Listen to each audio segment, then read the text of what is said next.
سورج نکلا تو بوڑھا بزرگ گھر سے باہر آیا، مکے کی گلیوں میں گھومنے پھرنے لگا، شاید کہیں مزدوری مل جائے۔ تمام لوگ گرمی کی وجہ سے گھر کو لوٹ چکے تھے۔ مزدوری تلاش کرتے کرتے گرمی شدید تر ہوتی چلی گئی۔ اس کی ٹانگیں جواب دے رہی تھیں اور آنکھیں پتھرا گئی۔ کل رات اور دن سے بھوکا تھا، آج رات بھی وہ بنا کھائے ہی سو گیا تھا، اور آج دن میں وہ روزے سے تھا۔ پیٹ میں بھوک کی آگ لگی ہوئی تھی۔ اس کی خواہش یہی تھی کہ بس ایمان کی حالت میں موت آ جائے تاکہ وہ اس قید حیات سے رہائی پا جائے۔ انہی سوچوں میں گمسم مٹی کریت رہا تھا، اچانک اس کا ہاتھ ایک نرم اور ملائم چیز سے جا لگتا ہے۔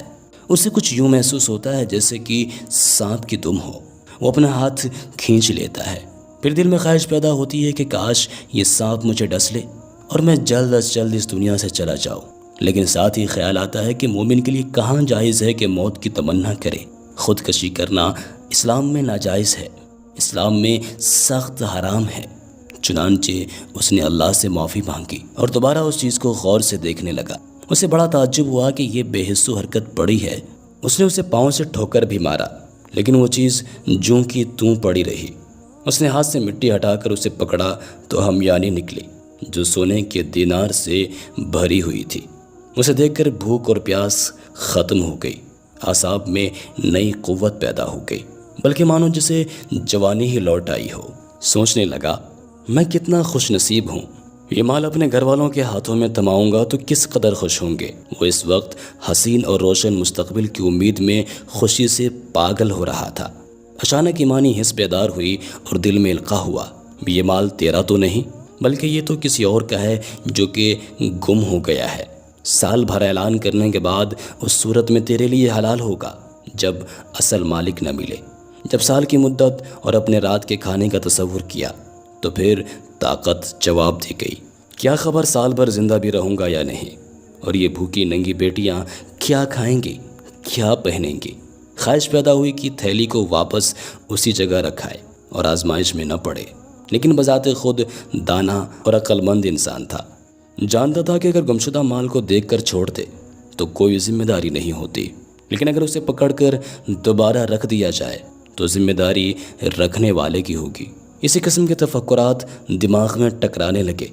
اسے محسوس ہوا کہ کن پٹی کی ہڈیاں چور ہو رہی ہیں۔ ایک طرف یہ خیال اٹھتا کہ دبا رکھو، کیا جاتا ہے، اللہ کا دیا ہوا رزق ہے، اس کے ذریعے بھوکی ننگی بیوی اور بیٹیوں کا پیٹ بھر جائے گا، ان کا تن ڈھانکوں گا۔ ارے کوئی بات نہیں ہے، طاقت ہوئی تو پھر سے دینار چکا دیں گے، اس کا کم بھی واپس کیا تو کیا فرق پڑے گا اس کو، اتنے سارے دینار ہیں اس میں۔ لیکن پھر دوسری طرف یہ خیال بھی پیدا ہوا کہ صبر کر، اے بھلے آدمی، امانت میں خیانت کا ارتکاب نہ کر۔ قبر کے کنارے بیٹھ کر مالک کی نافرمانی کا سوچتا ہے۔ چنانچہ پھر وہ اصل مالک کے ملنے تک ہمیانی گھر رکھنے چلا گیا۔ چوروں کی طرح گھر میں داخل ہوا تو اس کی بیوی نے دیکھ لیا اور پوچھا، ابو غیاث، ارے کیسے آ رہے ہو، کیا لائے ہو؟ جواب میں کہا، کچھ نہیں۔ بوڑھا انسان اپنی بیوی کو بتانا نہیں چاہتا تھا، جبکہ اس نے آج تک اپنی بیوی سے کوئی خبر چھپائی بھی نہ تھی۔ بیوی نے کہا کہ واللہ آپ کے پاس ضرور کوئی ایسی چیز ہے، لیکن کیا ہے، بتا دو نا۔ بوڑھا بزرگ ڈر گیا کہ کہیں میری بیوی کسی وہم میں مبتلا نہ ہو جائے۔ اسے سارا قصہ سنا دیا۔ وہ عورت دیندار تھی، لیکن ابو غیاث کی طرح صبر اور حوصلے والی نہ تھی۔ کہنے لگی، جاؤ اور کچھ خرید کر لاؤ، کیونکہ ہم لاچار ہیں اور لاچاروں پر تو مردار بھی حلال ہو جاتا ہے۔ ابو غیاث نے کہا، نہیں، ہرگز نہیں، اگر تو نے ان سے ہاتھ بھی لگایا یا کسی کو خبر دی تو تجھے طلاق ہے۔ لبابہ خون کے گھونٹ پی کر خاموش ہو گئی اور یہ اصل مالک کی تلاش میں گھر سے نکل پڑا تاکہ اصل مالک سے مل کر حلال طریقے سے کوئی درہم حاصل کر سکے۔ وہ حرم کی طرف چل دیا۔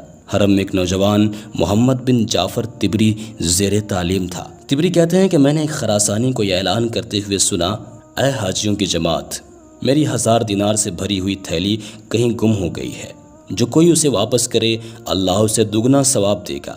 ایک بوڑھا بزرگ اٹھا جو محمد بن جعفر کے موالی میں سے تھا، کہنے لگا، اے خراسان کے رہنے والے، ہمارے ملک پسماندہ ہیں، حالات ہمارے بہت زیادہ خراب ہیں، شاید آپ کی ہمیانی کسی خوف خدا رکھنے والے انسان کو مل گئی ہو، آپ اس کے لیے انعام کا اعلان کر دیجئے نا، جسے لے کر وہ باقی واپس کر دے۔ نوجوان خراسانی نے پوچھا، हाँ भाई, कितना इनाम? अबू गयास ने कहा 100 दिनार, यानी 10वां हिस्सा। उसने कहा ना भाई ना, ऐसा नहीं हो सकता, मैं अल्लाह पर मामला छोड़ता हूँ। दोनों जुदा होकर अपनी अपनी मंजिल की तरफ चले गए। तिबरी कहते हैं, मेरे दिल में आया कि वो हमयानी ज़रूर इसी बूढ़े को मिली होगी। मैं उसके पीछे पीछे चलने लगा। वो बूढ़ा एक खस्ता हाल मकान में दाखिल हुआ और यूं गोया हुआ, लबाबा कहाँ है?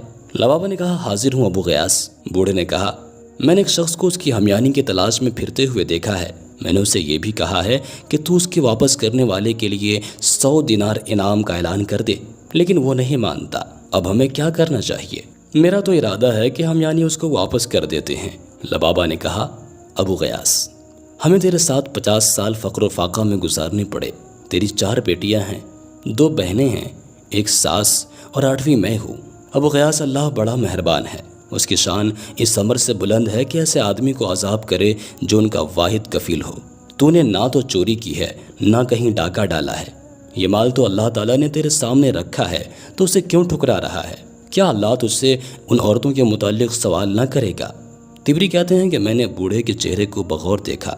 मालूम हुआ कि उसका दिल उन भूखी नंगी बेटियों और मिस्कीन उम्मे लबाबा पर आंसू बहा रहा है, क्योंकि फाकों की बदौलत उनका चमड़ा हड्डियों पर खुश्क हो रहा था। वो दीमक खुर्दा लकड़ी की तरह खोखले बदन में सांसें ले रही थी।